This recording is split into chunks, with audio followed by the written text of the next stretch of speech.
Hello guys, welcome back to my YouTube channel. In this video I'm going to be teaching us how to draft this short stylish short gown with a queen hand neckline. Please, if this is something you like, don't forget to subscribe, comment, like and share. And to our new subscribers, please don't forget to hit on the subscribe button. And to the existing subscribers, thank you guys for always watching as well. So I've gone ahead to place the shoulder measurement, chest line, bust point line, under bust, waistline, the hip level, and also the hem line. The total length of this pattern is what I'm working with for the length, but I couldn't show the full part of the video. I couldn't capture it, but however, this is what I have. This is the horizontal measurement. So now we're going to place in the shoulder measurement like this. I'm going to place it down, rule a straight line across, just as you can see. So now I'm going to use 1 inch for shoulder slope and 3 inches for the neck width. So I'm going to rule a straight line across. Then I went up by 3.5 inches. Then I came in by half an inch.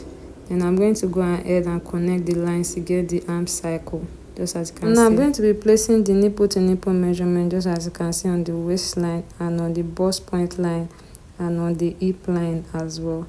So then I'm going to rule a straight line across, just as you can see. So the dart intake I'm working with for the waistline is 0.75 on both sides. Then I'm going to go ahead and connect the lines on both sides, just as you can see. I'm going to go ahead and connect it like this.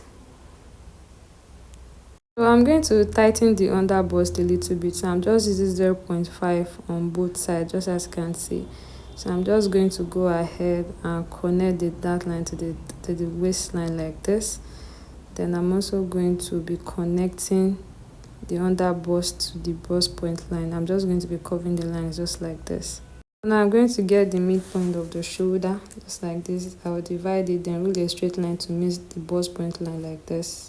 So we're going to be placing the measurement. So the under bust measurement plus what was taken at the under bust, the waist measurement as well, plus what was taken out for the dart intake.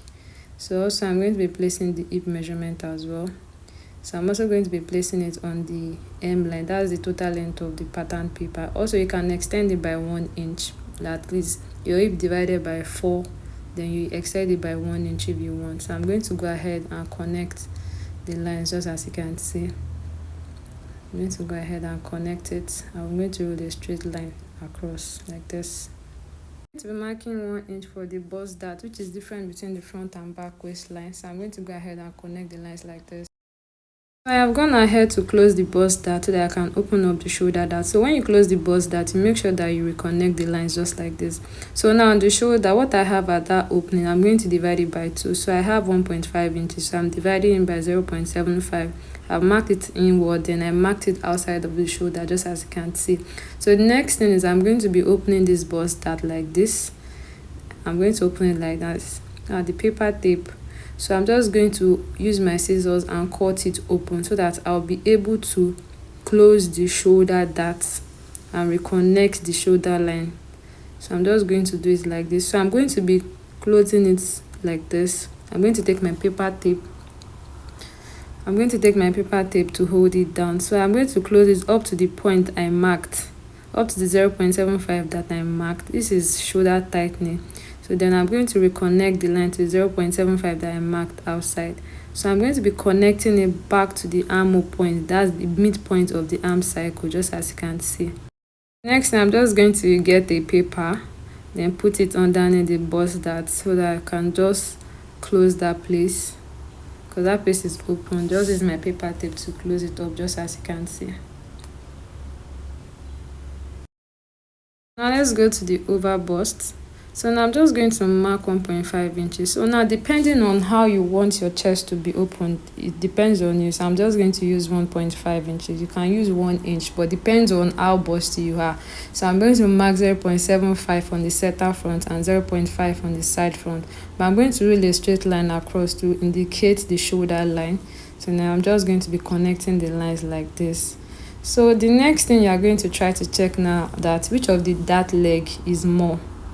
Which of the dart leg is more. So I can see that the one by the side is more. So I'm just going to replace it to the front. Then I'm just going to rule a straight line across, just as you can see. Now move to the neckline. So on the neckline, I initially marked 3 inches, but I altered it by half an inch. That's 3.5 inches. So I'm going to go ahead and connect the line just like this to meet that point. I'm going to go ahead and connect it like this. So the armhole, this will serve as the yoke. So the yoke, so I'm going to mark 1 inch below the chest line like this, because the yoke is going into the armhole. So I'm going to go ahead and connect the lines just like this to meet that half inch that I marked below the chest line, just like this. This is what I have done. So the next thing I'm going to do, now remember I took in 0.5 and 0.75. I'm just going to be replacing 0.5 outward on the arm side line.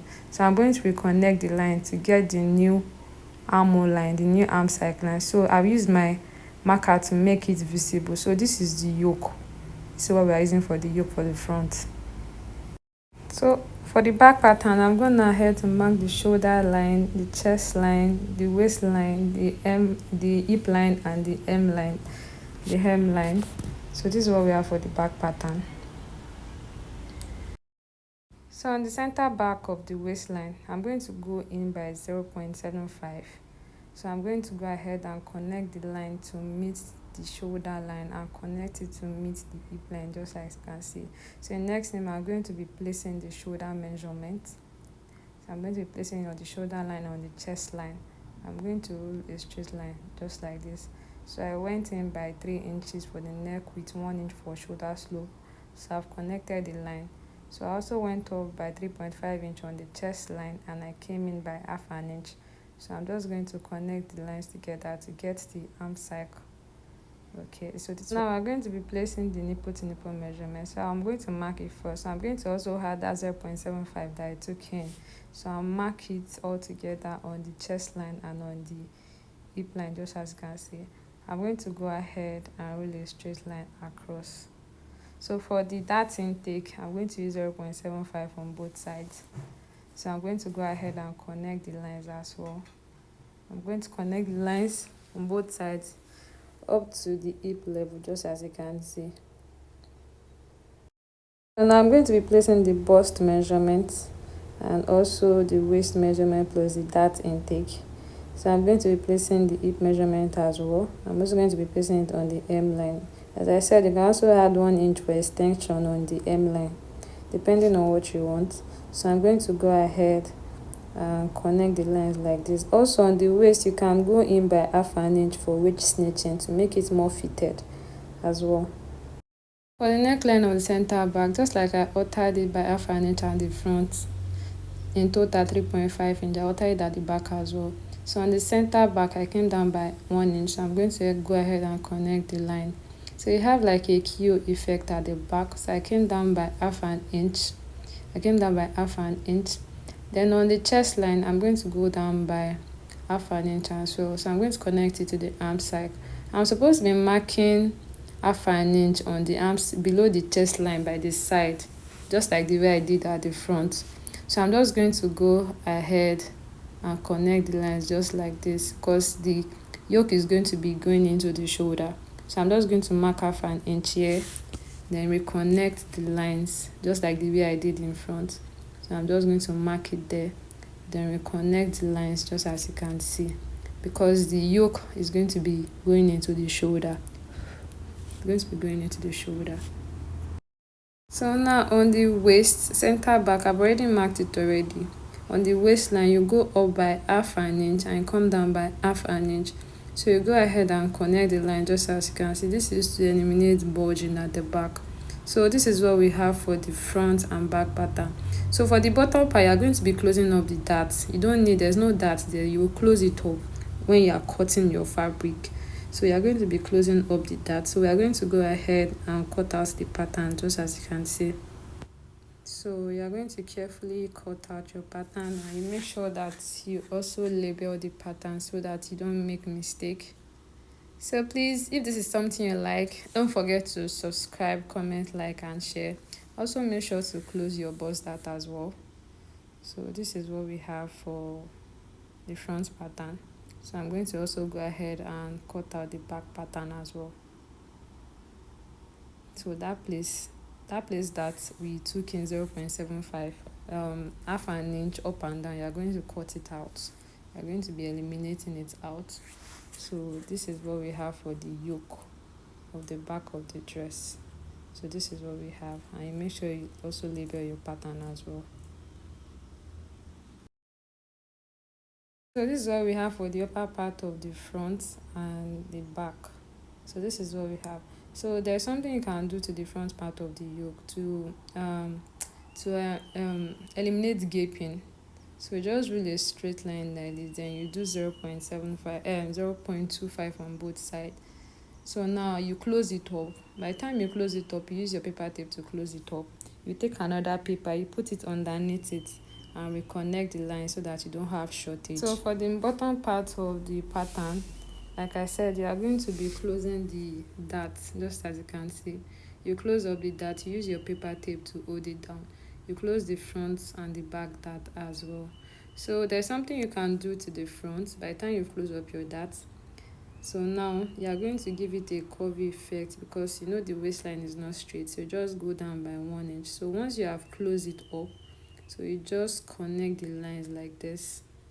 You connect the lines just as you can see, just give you a nice fitting around the waistline. So you just make sure you close it. So this is what it looks like when you close it. So this is what I have for the front and back pattern. Thank you guys for watching.